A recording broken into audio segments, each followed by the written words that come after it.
Saludos, colegas. Qué gusto tenerlos en este análisis técnico sobre integridad de activos. A ver, como ingenieros sabemos perfectamente que nuestras infraestructuras se enfrentan a enemigos silenciosos, pero absolutamente implacables. Y hoy vamos a diseccionar uno de los más complejos, la corrosión interna impulsada por dióxido de carbono. Vamos a saltarnos la teoría básica que ya todos dominamos y nos meteremos de lleno en la mecánica avanzada de esta degradación. Analizaremos las químicas de condensación a nivel micro, cómo nos afecta realmente el régimen de flujo y, por supuesto, las estrategias de mitigación más innovadoras que estamos desplegando hoy en el campo. Va a estar muy interesante, así que empecemos.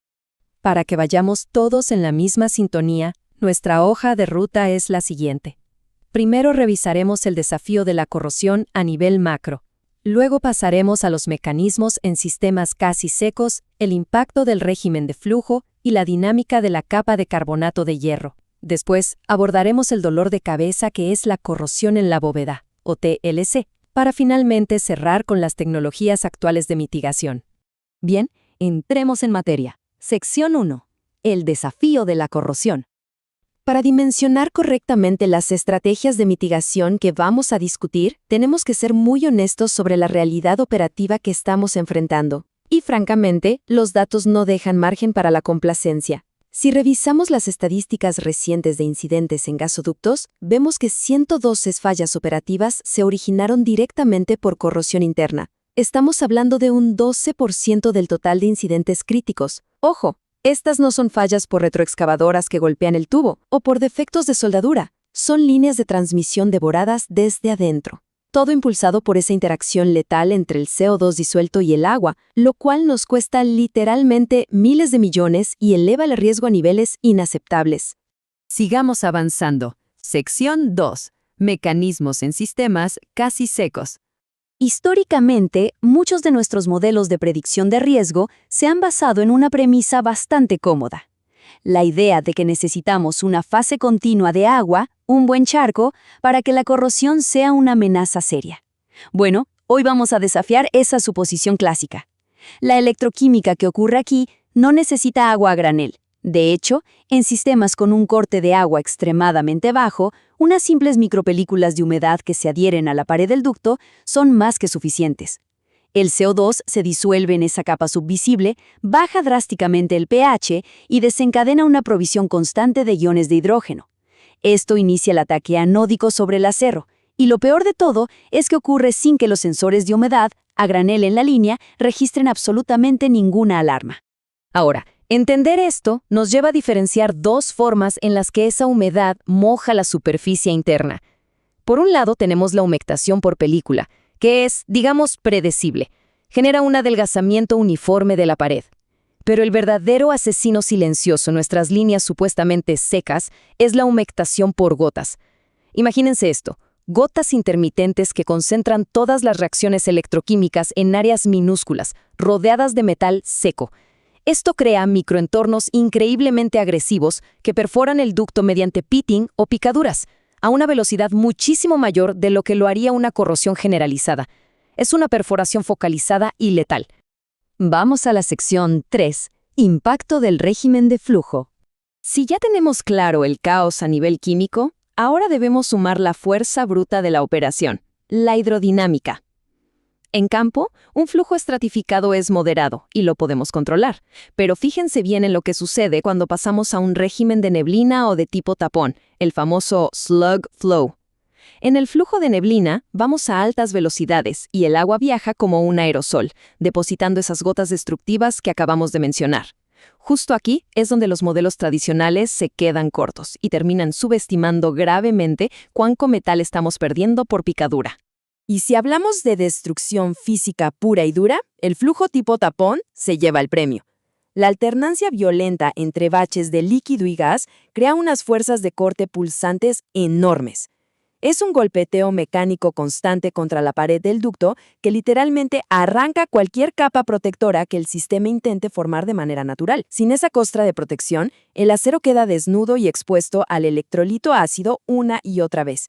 Es imposible que el metal logre pasivarse bajo este castigo mecánico.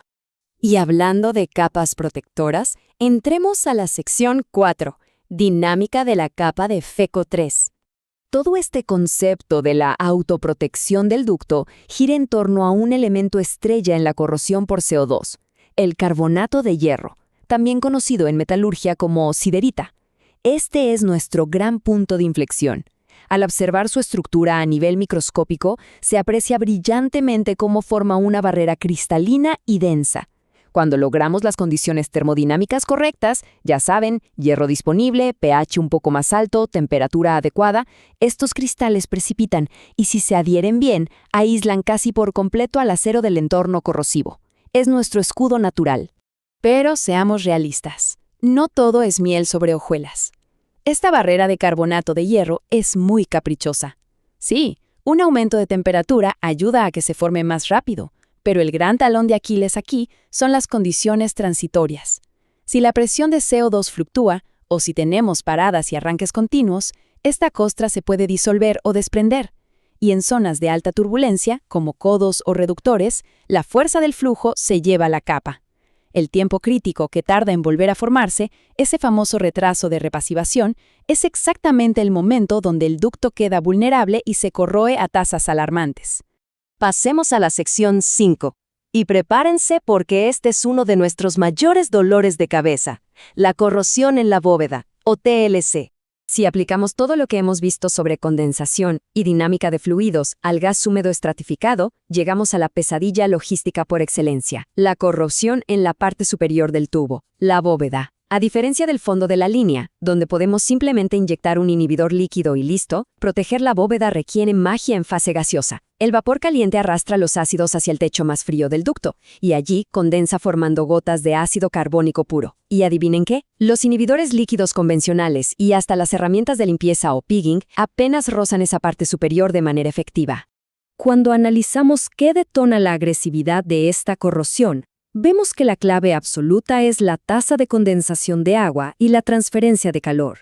No nos importa solo qué tan caliente va el gas, lo que realmente nos destruye la tubería es el gradiente térmico con el exterior. Una diferencia de apenas unos pocos grados acelera masivamente el volumen de agua ácida que condensa sobre el metal desnudo. La gota se renueva tan rápido que el carbonato de hierro protector no tiene ni la más mínima oportunidad de precipitar y defendernos.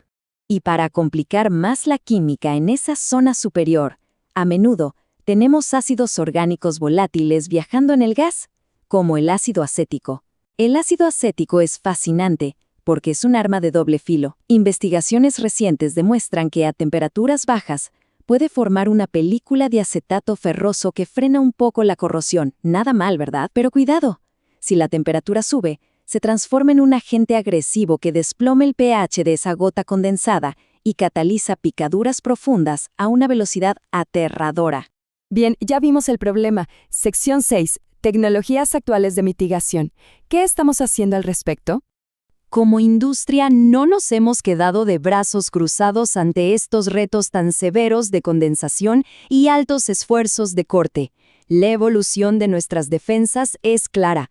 Empezamos con inhibidores volátiles de aminas que la verdad se quedaban cortos en ambientes muy ácidos.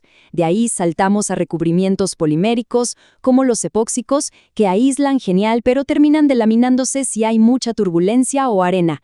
Hoy en día, la vanguardia técnica son los recubrimientos metálicos depositados cinéticamente. Estamos hablando de tecnologías como el rociado en frío o cold spray, que funden el material protector casi a nivel molecular con el acero base. Es un salto tecnológico tremendo. Lo verdaderamente fascinante del desarrollo de estas tecnologías es cómo logramos replicar el caos hidrodinámico de un gasoducto dentro del laboratorio. Utilizando celdas electroquímicas muy precisas, ajustamos velocidades de rotación para igualar exactamente el número de Reynolds y los esfuerzos de corte que tendríamos en la línea real. Esto nos permite monitorear en tiempo real la impedancia y cómo resiste exactamente la muestra recubierta antes de mandarla al campo. Y los resultados de laboratorio para innovaciones como los recubrimientos de zinc dopados con niobio son, sin exagerar, sobresalientes. Al aplicarse mediante impacto supersónico, logramos una capa con porosidad prácticamente nula. Pero su verdadero superpoder es su reactividad inteligente. No es solo una pared estática, el zinc actúa como ánodo de sacrificio. Si la tubería sufre un rayón o una microfisura, el recubrimiento reacciona al instante con el CO2 del entorno y precipita carbonato de zinc. Es decir, se repara solo. Pasiva activamente el daño y sella la herida del ducto, incluso bajo condiciones de flujo altamente turbulentas. Una verdadera maravilla de la ingeniería de materiales. Para ir cerrando, la gran lección técnica que nos dejan estas investigaciones es contundente. Creer que porque no hay un charco de agua nuestro ducto está a salvo es un error crítico. La ingeniería moderna exige que miremos las microgotas, los transitorios de flujo y la inestabilidad de las películas protectoras. Así que, colegas, la pregunta que les dejo sobre la mesa para cuando regresen a revisar sus propios programas de inspección es: ¿estamos seguros de que nuestros modelos de riesgo y nuestras frecuencias de pigging están capturando realmente estos micromecanismos tan agresivos? Asegurémonos de no subestimar la corrosión en esos ductos que hoy asumimos como seguros. Muchísimas gracias por acompañarnos en este análisis técnico.